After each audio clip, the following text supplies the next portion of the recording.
Pemirsa, diguyur hujan deras hampir 3 jam, sejumlah wilayah di Jakarta terendam banjir Selasa siang. Banjir ini membuat sejumlah kendaraan mogok dan membuat aktivitas warga terganggu.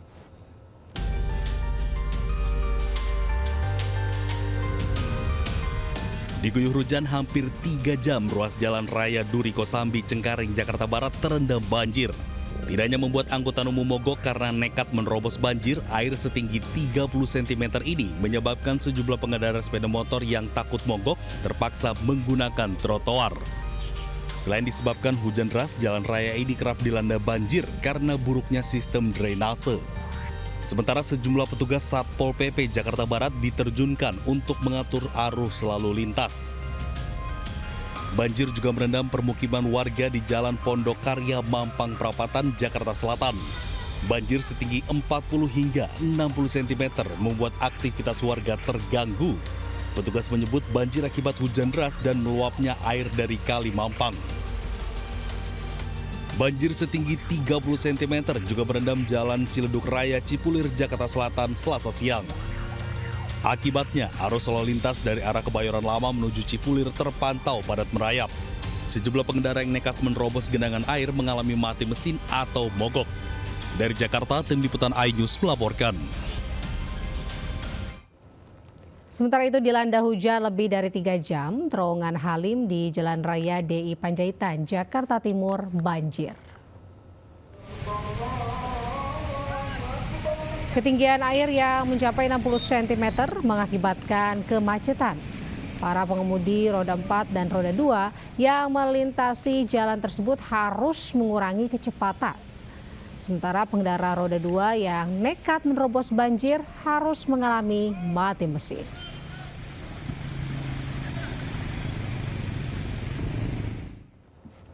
Banjir hingga setinggi 1 meter merendam perumahan Jati Bening Permai, Pondok Gede, Kota Bekasi, Jawa Barat. Sejumlah mesin pompa air dioperasikan guna menguras banjir serta perahu disiagakan untuk mengevakuasi warga.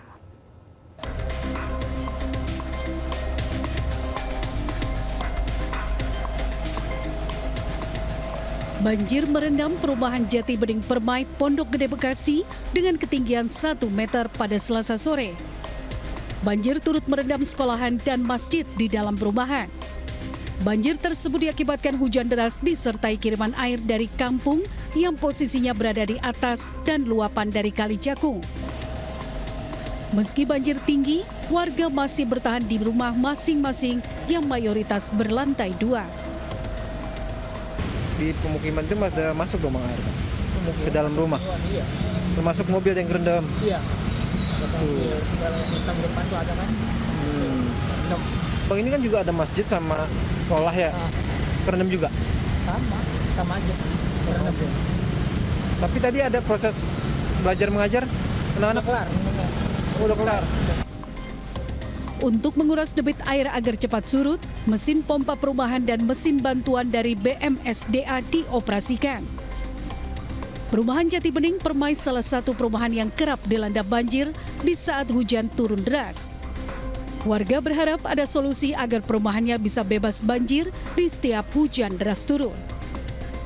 Dari Bekasi, Jawa Barat, Rahmat Hidayat, iNews melaporkan. Pemirsa, miris akibat aksi tawuran 7 unit rumah warga ludes terbakar. Tawuran antar 2 kelompok pemuda tersebut ini terjadi di sebuah pekuburan Beroangin, Kota Makassar, Sulawesi Selatan.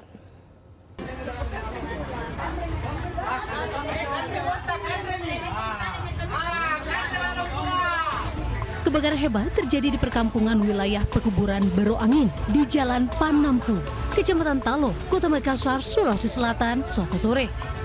Api cepat membesar dan menghanguskan 7 rumah semi permanen yang bahannya hampir semua terbuat dari kayu mudah terbakar. Tim damkar Kota Makassar yang dapat laporan segera mendatangi lokasi. Proses pemadaman sendiri berlangsung dramatis dan cukup lama lantaran lokasi tersebut menjadi markas 2 kelompok yang terlibat tawuran saling serang. Bahkan sebelum terbakar, 2 kelompok warga Borta dan warga Sipiria perang petasan, bom molotov hingga senapan angin.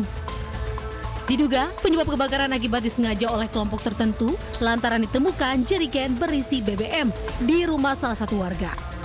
Penyebabnya kemungkinan besar ini dilakukan dengan sengaja karena di lokasi juga ada temuan terkait dengan jerigen yang berisikan bahan bakar dan memang pada saat tawuran berlangsung banyak ledakan petasan juga ya. Sebelumnya memang ini sudah ada indikasi karena adanya korban yang meninggal karena akibat tawuran. Hingga kini, polisi bersenjata lengkap masih disiagakan di sekitar lokasi tawuran guna mengantisipasi terjadinya bentrokan susulan. Dari Makassar, Sulawesi Selatan, Yol Yasmin melaporkan. Pemirsa, Densus 88 Anti Teror Polri menangkap 5 orang perekrut anak-anak untuk gabung bersama jaringan terorisme. Polisi ini menyebut perekrutan ini menggunakan game online hingga Instagram untuk merekrut anak-anak jadi teroris.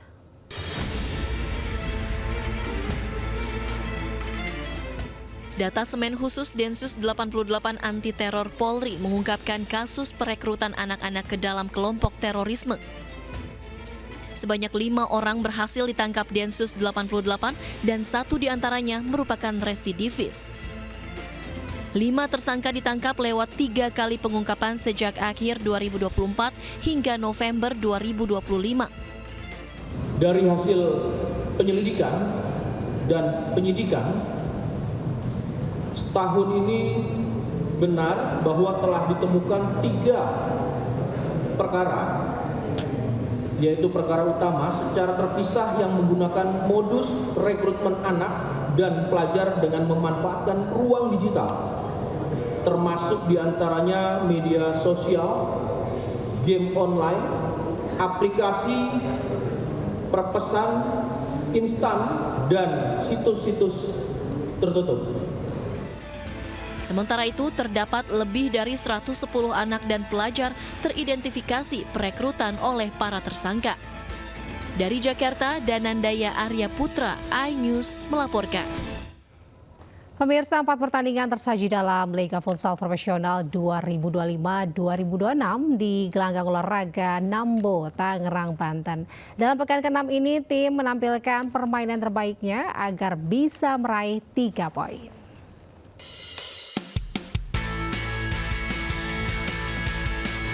Unggul FC membuka pertandingan hari pertama pekan ke-6 Pro Futsal League 2025-2026 di gelanggang olahraga Nambo, Tangerang, Banten.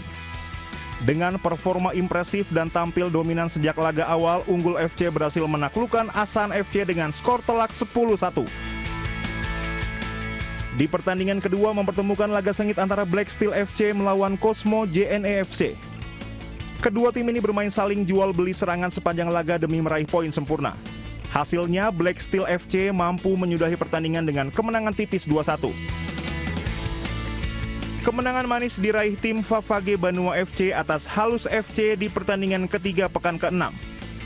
Jalannya pertandingan kedua tim sangat sengit dan menarik. Kedua tim tampil saling serang hingga akhirnya Unggul FC mampu mengatasi perlawanan Halus FC dengan skor 6-1.